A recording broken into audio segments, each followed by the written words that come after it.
Man. Nobody got time for that. Ain't nobody got time for that. Ain't nobody got time. Ain't nobody got time. Ain't nobody got time for that. Ain't nobody got time for that. Ain't nobody got time for that. Ain't nobody got time. Ain't nobody got time. Ain't nobody got time for that. Nobody definitely got time for that. But there's the man, the myth, the legend himself, Mr. Tory at @man_Tory. I'm not Wyatt, but that's the only overlay I got. I was going to say, why are you Wyatt today? Man, I grew a beard like overnight. I shaved my head. Wyatt can't grow a beard. Hey, he got a little porn stash happening. You got a little porn stash. He's been growing it for 7 years, though. It's been 6 months. Sheesh, don't be so hard on him. I love Wyatt. Hi, Nana, if you're watching. Hi, Nana. Yeah. Wyatt. As much as we pick on Wyatt, everybody knows that we can pick on Wyatt, but nobody else can. Exactly. Yeah, so I have become Nana's new favorite grandson. Wyatt has been kind of kicked to the curb. I don't know if you've heard that, Tori. You have grandbabies, that's why. And she has puppies that can wear out grandbabies. Yeah. So. And Nana's over at my house every weekend. So Perfect making us waffles. I'm just throwing it out there. I'm not gonna lie, I'm kind of jealous that Nana's over there making you waffles every weekend. Yeah. Who doesn't want waffles? If you do, you're wrong. Exactly. So have you ever had waffles and chicken? So I have. I don't get the appeal because one, I'm very much a texture person. Right. When it comes to stuff. And syrup on my chicken, not good. Like I do not like it. I can't stand it. Like don't mess with my chicken. I'm a Wisconsinite. That shit should be dipped into ranch. Exactly. And this is a guy that just chugged syrup last summer. He chugged the whole bottle of syrup in like 5 seconds. Like, I mean, that was gonna be one of our challenges. I mean, I should probably have to do it after losing to you in fantasy football. I'm like, that's like the embarrassment of all embarrassments right there. Right. But you want to know why I did so well in fantasy football, Tori? My defense scored 25 points, Tori. You did. And if I would have left the Bills defense in versus benching them for the Packers, I still would have lost. Yeah. I would have just lost by 18 points less. Right. So with that being said, my defense pretty much led the way in week 1. So, Tori, when we go into week 2, defenses might be a good story again. So give me a couple of defenses to start this week in week 2 NFL fantasy football. So chances are they're probably a free agent. They're an overlooked defense. Probably not picked up in many leagues. But the team that they're playing just happened to lose their quarterback for 6 to 8 weeks. And they will be starting Cooper Rush at quarterback.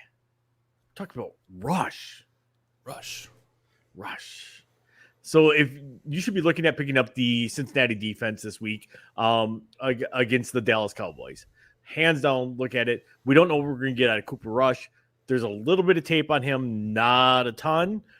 Again, it seems like him and was it Gary DiNucci that they like cut every single year and they just end up bringing back. So Cooper Rush has started a couple of games for the Cowboys.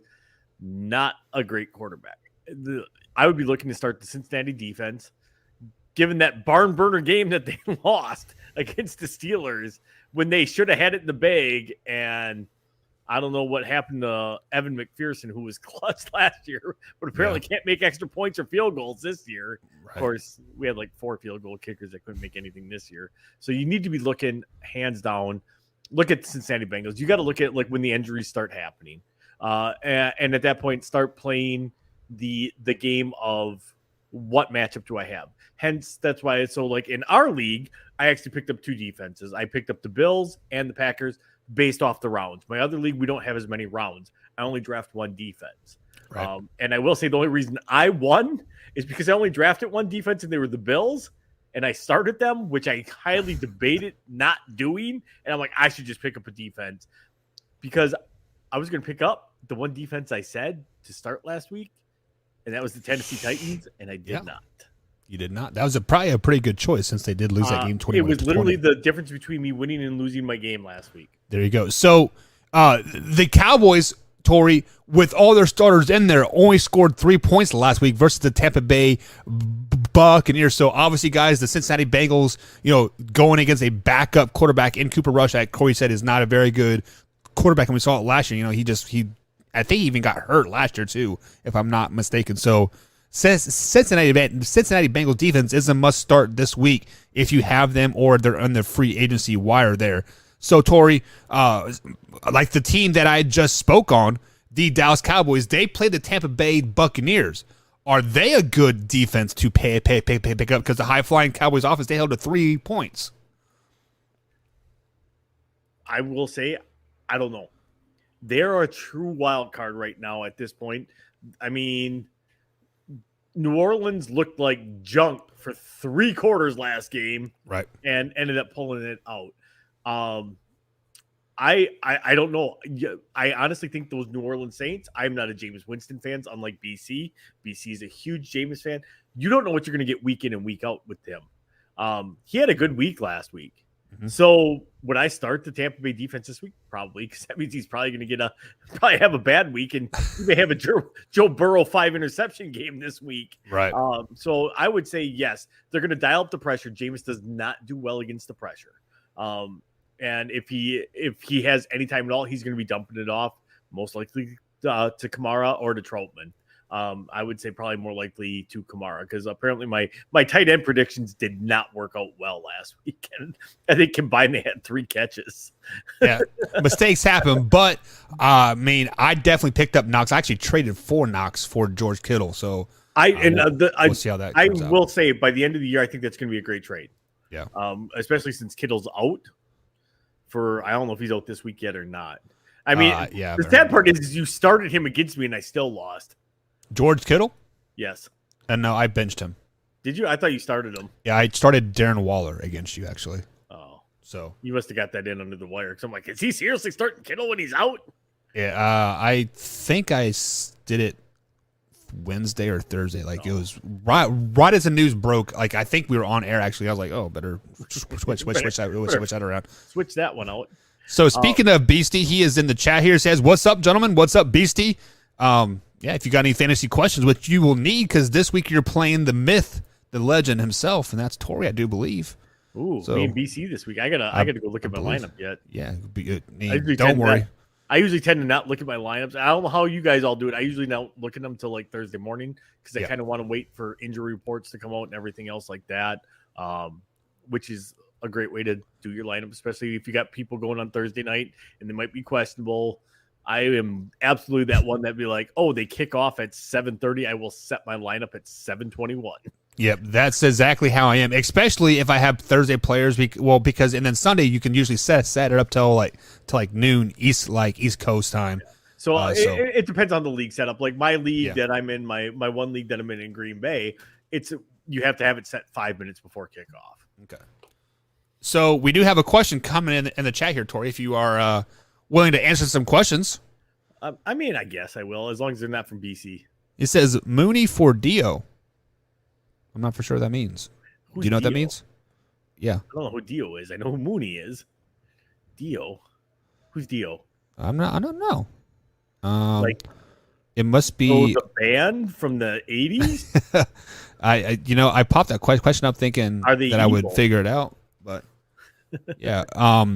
So Mooney's a running back for the Bears, isn't he? No, Mooney's a wide receiver for the Bears. He's the wide receiver 1. Oh, so it says Dante. Dante. Deontay Johnson from the Steelers. Oof. Okay, I'm probably saying no to that trade. So hang on. So Mooney for Deontay who? Johnson from the Steelers. Okay. So you're saying no to that trade. Why? I would say no to that one, just because Fields is still unproven. Okay. As much as I hate to give Trubisky any credit, he looked pretty good. He threw some nice balls in that game. It's not his fault the game got tied. That was all in the defense at that point. Right. But he threw some nice balls. Deontay Johnson was a better receiver. At this point, I think I'm starting Deontay Johnson just because he's a little bit safer option over Mooney, because especially now with Najee Harris kind of being questionable for this week, it's probably it's a safer bet. So you are saying don't make that trade. I would not make that trade right now. This point, Deontay Johnson has higher upside for his value to go up.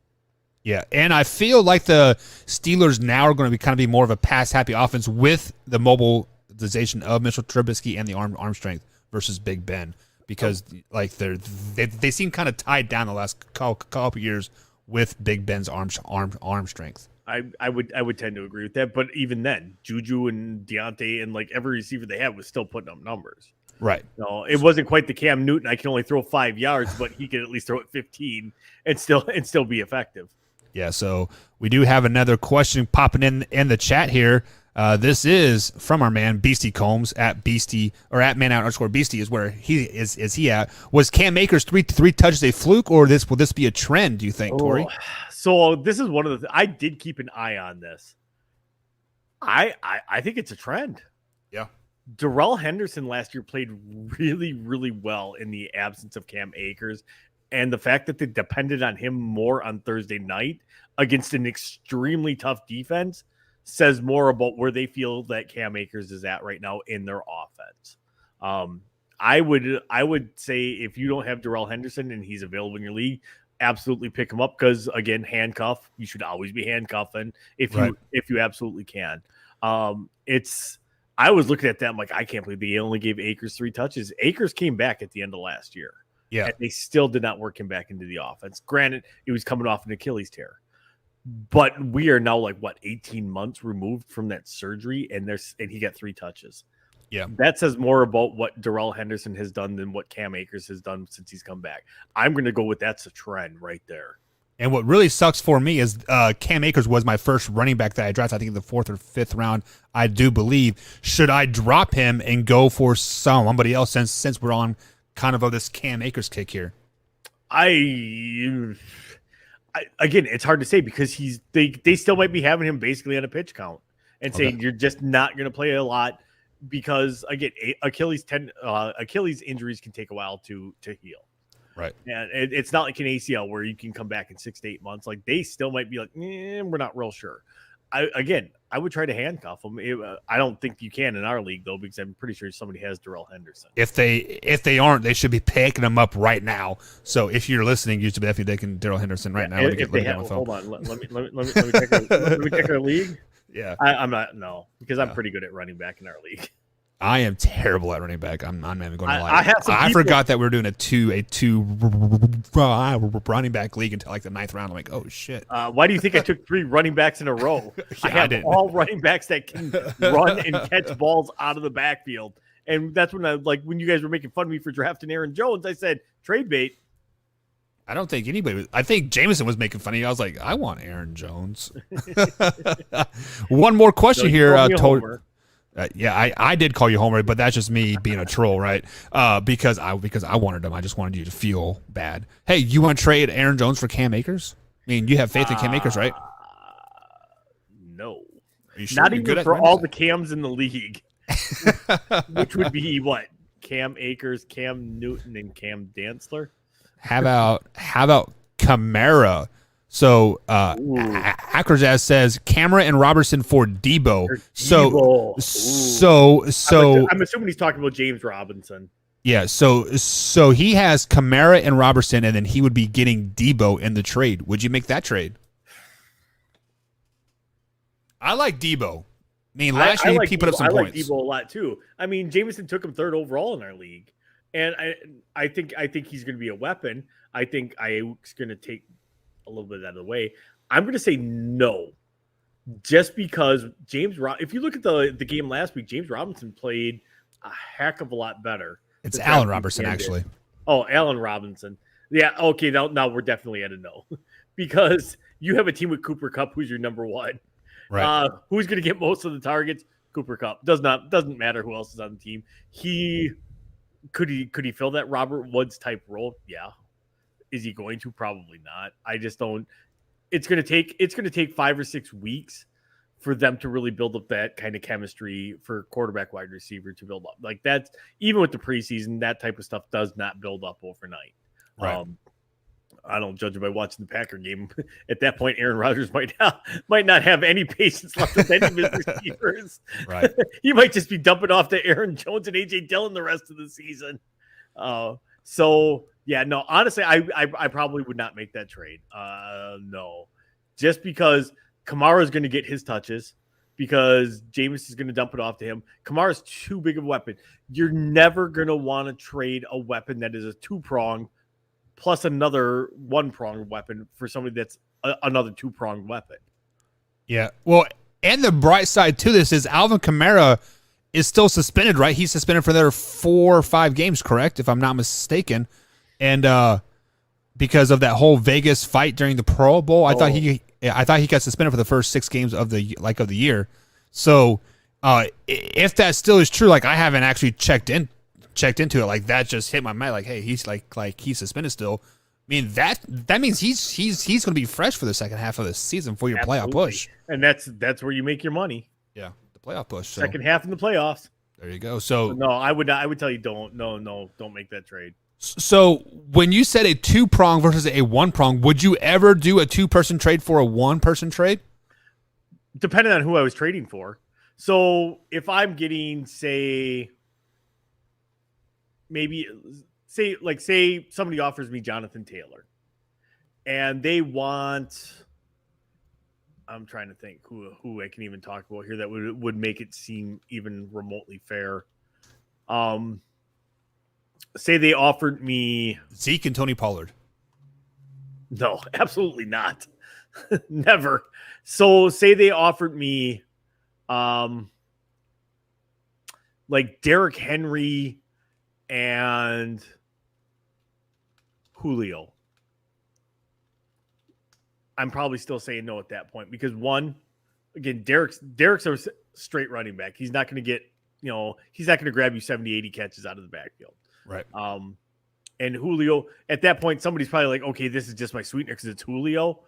At that point, they're hoping that you're playing on name recognition. Again, things that people will try to do is be like, hey, I know this player, but I know that you like that team. So I'm going to let you have, insert player here. So in our league, we can't trade first round picks. However, so I think did I say this last week where like my best friend drafted Cooper Kupp in the first round, like 3rd overall. And his cousin comes to him and is like, hey man, I'll trade you Aaron Rodgers for Cooper Kupp because he's trying to play off name. Yeah. Quarterbacks don't score squat in our league. So Rick's like, 1, we can't trade first round picks. 2, why would I make that trade? Because that is not going to be a fair trade. Right. He's like, no. So people will try to do that, like try to play off name recognition. Be like, hey, this guy, I'll give you your guy that you really like. Don't ever fall into that trap. You can be a homer, but don't be a stupid homer. Right. So speaking of being homer, I misspoke. Alvin Kamara is not suspended I was going to say right now. Suspended. Yeah, so he actually appealed it, so he is waiting the appeal process. But he has had a rib injury, so the question is asked, are you concerned about his rib injury? His snap rate got cut in half in the second quarter, so Alvin Kamara did have like 1 carry for 30-some yards, 9 attempts for 39 yards, and then out of the backfield, he had 4 catches for 7 yards. I mean, rib injuries are a big thing because as a running back, you take a pounding, and if you throw the ball high one time and you reach, and you can pop that rib out again. So obviously, rib injuries are very concerning. So with a rib injury, and then playing the Bucks this week, are you concerned about that rib injury at all, Tori, with Alvin Kamara? Not so much, because with the way that they got those rib cages and the padding and stuff like that, they will protect his rib as much as they can. I am not super worried. If anything, I think he'll be a little bit more involved. He has a week. They're probably holding him out of practice all week. He's not going to practice. He's not going to get hit. They're going to have treatment on it. He will be good to go by Sunday. Again, players tend to play up an injury a little bit too like, because then they don't get to practice. Well, also, one thing that I've learned is when you play up a injury, now you have an excuse of why you sucked at the game, right? Now, if you play great, he battled through injury, he did this, yada, yada, yada. But if you suck, you put up 9 yards for such and such like amount. They're like, he's battling a rib injury. So it's a win-win situation if you play up the injury, but at the same time, I mean, it is what it is. That's really not. That's not been Kamara's MO though. Like that's not really his demeanor. Right. So like he's the type of back though that will like I sucked. It's on me. You know, he's never been the like, oh, woe is me type of back. So, you know, I don't really think for him that's the case. Like he's like, if I can go, I'll go. If I can't, I won't. Right. So we do have some more questions popping up before we get to the final couple statements of the night here. Lucius says, do you prefer to stream a defense or keep one? Example, I have the Colts defense, but see the Patriots and Steelers defense on the wire. Thanks in advance. Ooh, I usually stream one. Again, it depends on how your league set up. So my one league, we only have 14 rounds. I prefer to keep extra wide receivers and running backs just because injuries happen. I can pick up a bye week defense. I am not opposed to the streaming defense thing where you just pick up a defense each week because chances are there's going to be a defense out there that's playing a terrible team that has a chance to have a really good week. I am not opposed to that at all. I think either strategy, it'll work. I just prefer having a one solid defense. So both of my leagues, I have the Bills defense. They will be my go-to defense based on matchup. So my one league that I have, you know, them, whatever player I have that's on my bench, that's a wide receiver or running back that's not performing, I will just cut them that week. I will pick up a defense, insert them in, and then cut them the following week and either try to pick up the player I had or pick up a different player. Okay, so you are saying you like to keep one defense and then I do. Play it by ear. So I am the type of person where I will literally pick up a defense every week.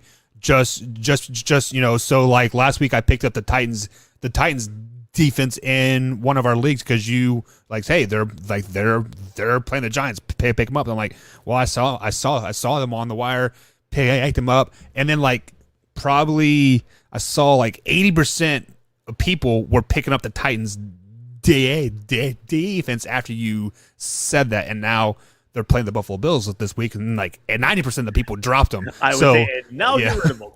Yeah, it depends too. Does your league charge? So in my one league, we get charged every transaction. It's $2 per transaction. So like that's why I keep one defense because I only have to play another defense basically a couple of other weeks. I'm okay with that. Other than that, there's 18 weeks in the season. Do I really want to pay $36? Right. Well, I shouldn't say it. We only go through 17. So 30.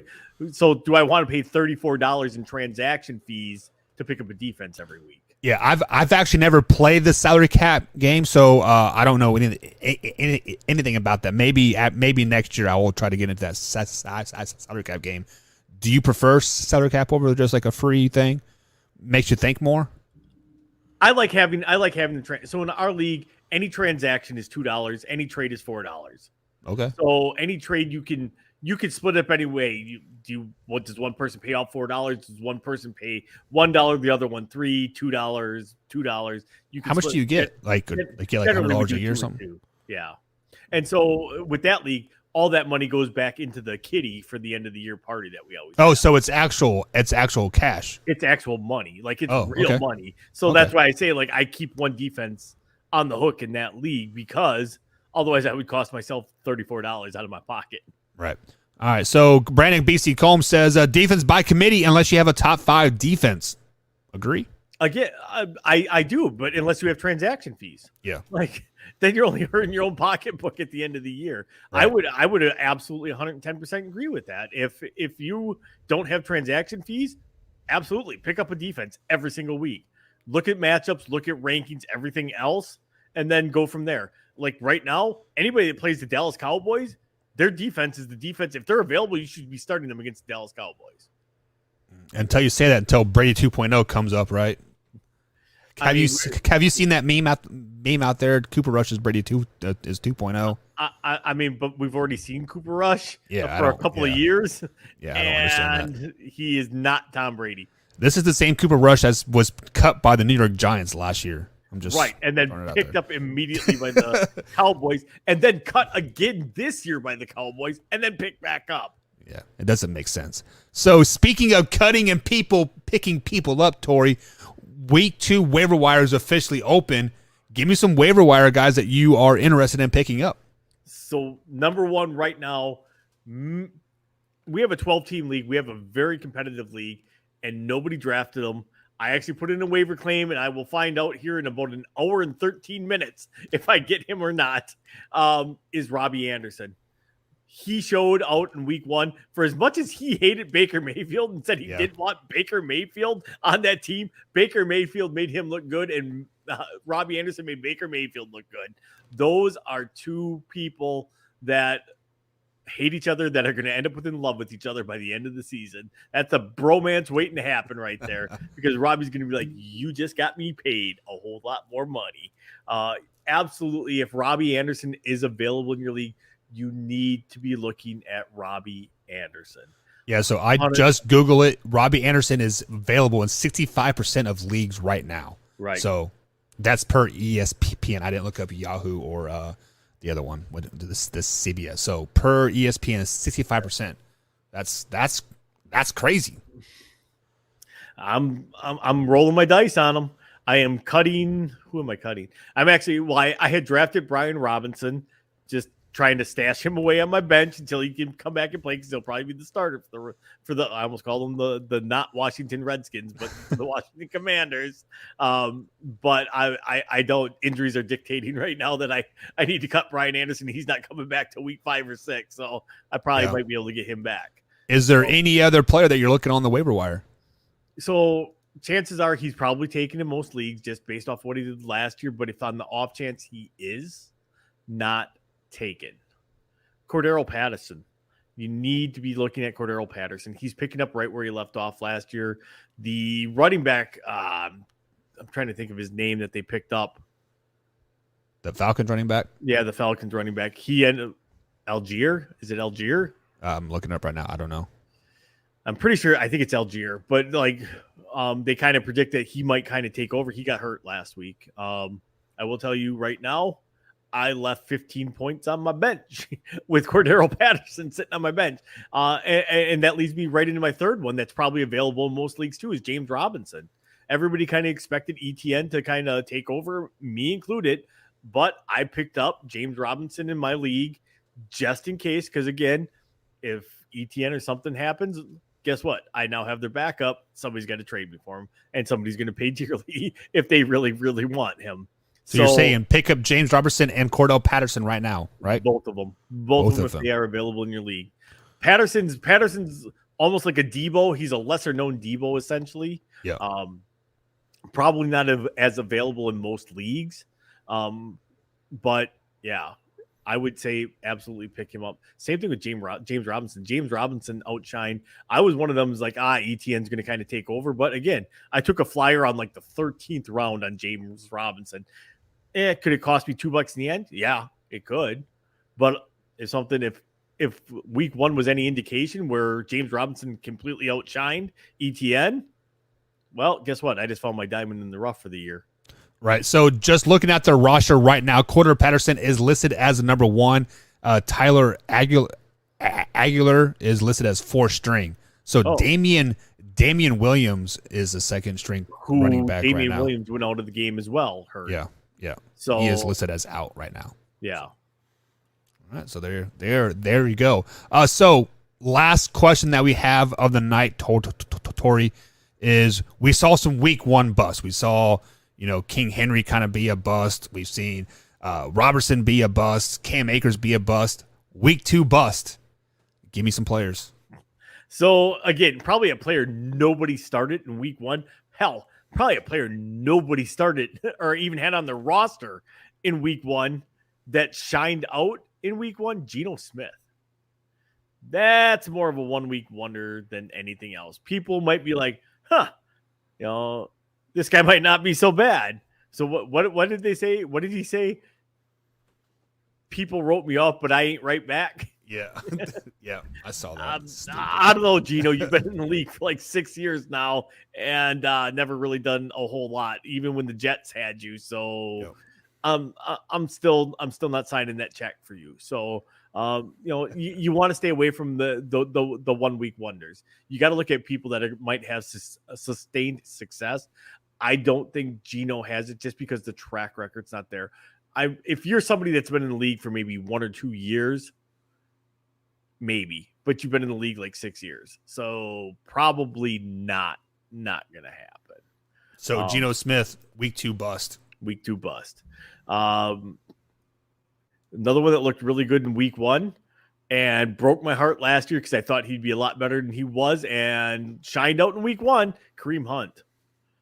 So, Chubb did what Nick Chubb does, but Kareem Hunt had the touchdown. He had, I don't know how many catches he had. He had like 6 catches, I think. He showed out in week 1. The thing though with Kareem Hunt is very injury prone. Yes. I learned this last year.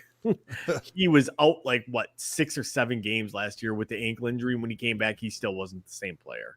I would tell you stay away from Kareem Hunt.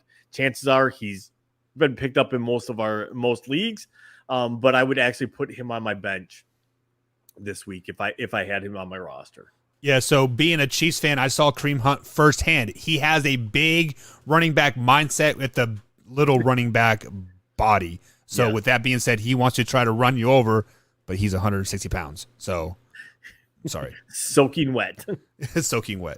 So Combs says, if he's available in your league, go get Isaiah McKenzie. I can't really argue that one. I would agree with that one. So Isaiah McKenzie is the Buffalo Bills receiver, right? Yeah. Well, running back. So I think that is kind of a week 2 bust because I think Singletary is kind of going to come out this week, unfortunately, and Gabe Davis, the guy you told me to pick up, as a sleeper pick, 3 weeks ago.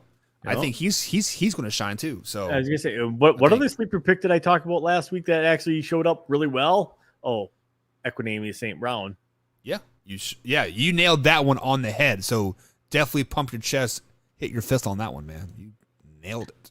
So if I get my way, I'll try to get EQ on the show. There you go. Do it. I mean, you're part owner, aren't you? Combs might bust a nut on that one. He will. He's their third receiver is Isaiah McKenzie. I thought Gabe Davis was their number. Gabe Davis is number 2.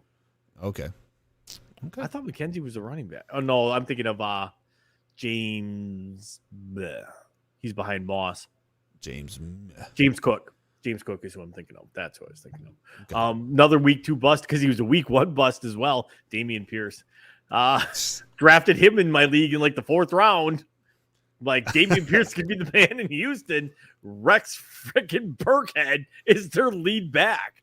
So if you want to like a super sleeper, pick up Rex Burkhead. Depending on how deep your league is. I was are you freaking serious? Rex Burkhead? I didn't even know he was in the league still. I didn't either. I'm like, that guy's had like 35 concussions. Yeah, he's playing because he's playing for the Texans now, right? Right, yeah. Rex. And didn't the Texans just cut? Was it Sonny Michel that they just cut as well? Was that them or the Dolphins? No, the Dolphins. The Dolphins cut Sonny Michel, but then the Texans had another, kind of veteran running back they just cut. No, they had Marlon Mack. Marlon Mack, and they cut him. And they cut him in the preseason. They cut him. That was. Do you think he'll get picked up anywhere? I mean, he absolutely. He's too good of a running back. Yeah. But again, he's probably getting phone calls right now, but he might just say screw it and say I'll wait for the right situation. At that point, why not? Do you pick him up and put him on your IR? Not until because that's an illegal life hack right there to pick up a player that's healthy that's not signed by me and stash him on your IR. I wouldn't. I wait until he gets signed by somebody. See who he's signed with. Yeah. Another bonus sleeper pick for this week. Again, I thought Breece Hall would be kind of the main back for the Jets, and he wasn't. Michael Carter wasn't. Michael Carter looked really good in week 1. So Michael Carter, not so much. Pick up. So who the Jets play this week? Do you know? The Jets play the Browns, I believe. Is it Jets versus Browns? Yes, it is. It is Jets and Browns. You with that Browns defense, you think Michael Carter would be a very good pickup? I do, because they're going to be chucking it around a ton. He's going to be running from his life. Flacco can't really run. He's going to have to dump it off to somebody. Myles Garrett breathing down your neck. Yeah, all right, guys. So Tori says pick up Michael Carter. Okay. Tori, that's going to be it for tonight, man. Fantasy Football Wednesday in the books. Thank you for everybody that tuned into the chat here. Ask those questions. We'll be in next week with my man, Tori. Any closing thoughts, Tori? So, some people know, some people do not. Those of you that are friends on Facebook, I lost my nephew on Saturday night. I apologize if I get emotional here. He was an addict. We tried to help him. We tried all the time to help him. If you have somebody that's struggling, get them the help. Try to get them to see it. I now no longer have a 24-year-old nephew because he decided that he was going to do some Percocet that he didn't know was laced with fentanyl and overdosed and died on Saturday night. My life will never be the same. I will never get to watch another Packer game with my nephew. That kills me. If you got somebody that's struggling and with addiction or whatever it is, get them the help. Give them the hug. I don't get to do that anymore. All right, guys. That is it for tonight. We'll see you next week.